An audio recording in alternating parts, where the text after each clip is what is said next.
Well, there is mounting concern about the air quality across large parts of the country due to these wildfires. Let's go live to CTV's Scott Hurst.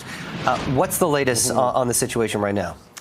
Jamie, good morning. There are still just shy of 100 fires burning in the province of British Columbia. The most recent that we can talk about is the fire burning near Squamish, which is just north of Vancouver on the way to Whistler along the popular Sea to Sky Highway. Right now, there are more than 200 properties under evacuation alert, and they have forced the evacuation of nearby Alice Lake Provincial Park. That is a relatively new wildfire that is burning out of control, has grown to 54 hectares and is still growing, but according to fire crews, conditions have been favorable as the wind has been pushing the fire mostly away from homes. But because it is burning so close to the community, it is visible all throughout town. Very unsettling, of course, unnerving. But fortunately, at this point, the weather conditions are working in the favor of fire crews. Now, when we look at the bigger picture, of course, across the prairie provinces, as we've been talking about for many weeks now, there is still a significant concern with the ongoing wildfire situation. There are still some 23 fires burning in Saskatchewan, 25 still burning in Manitoba, in Alberta, 56 wildfires burning.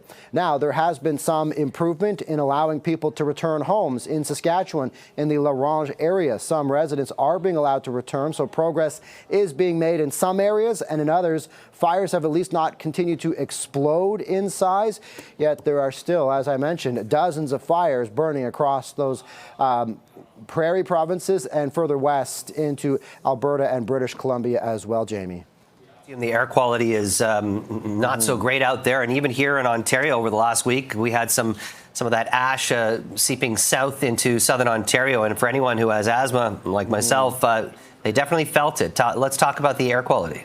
Yeah, even though here in Toronto we're hundreds, if not thousands of kilometers away from some of these significant fires, as you mentioned, for people with underlying breathing conditions, the smoke that billows all the way across the country can continue to be problems, particularly, as you mentioned, for people with underlying conditions. And it still remains a concern significantly in parts of Saskatchewan, Manitoba, and into Alberta. There's a special air quality statement in place for Squamish because of the fire there that I just spoke about.